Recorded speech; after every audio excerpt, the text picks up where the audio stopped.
À quoi servent les droits d'auteur? Avec la fondation Projet TOT. Quand deux génies créatifs partagent la même passion, la voiture, qu'est-ce qui se passe?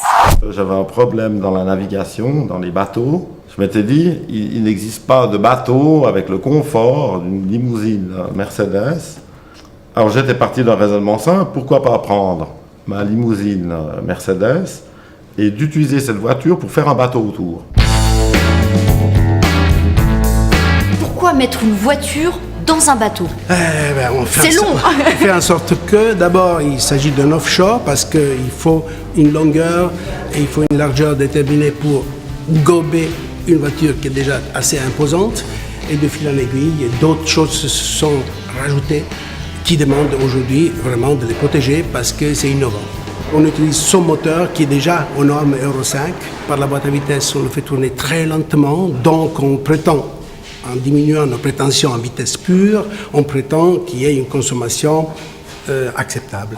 Je n'ai pas de bateau, je n'ai pas non plus d'auto, mais j'ai rencontré un artiste dont les créations vous sont certainement passées entre les mains. À partir de 71, je suis entré dans le monde du billet parce que j'ai gagné un concours pour la Banque nationale suisse. Donc ça m'a ouvert des portes assez intéressantes au niveau de la technologie.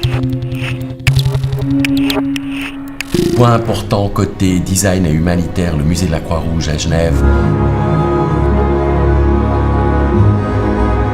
Au musée de la Croix-Rouge, au niveau des photos donc utilisées sur les tulles transparents, on n'a eu aucun problème de droit puisque ces images étaient donc issues des archives du musée de la Croix-Rouge, donc liberté totale. J'avais fait le billet sur Saint-Exupéry, le 50 francs français avec le Petit Prince. Alors, pour avoir les droits et l'accès au Petit Prince, à ce dessin de Saint-Ex, on a aussi travaillé avec les descendants. Donc, on se met à l'abri. C'est évident qu'on n'a pas envie d'avoir ce genre de procès sur le dos. En général, la gestion des droits est plutôt complexe. Je trouve qu'il y a un vague gigantesque, juridique, au niveau de la gestion, finance et tout ça. Pour nous, c'est pas clair. Si moi j'ai été plagié, je peux dire oui, dans le sens que le travail que j'ai fait pendant 40 ans a quand même été vu et revu.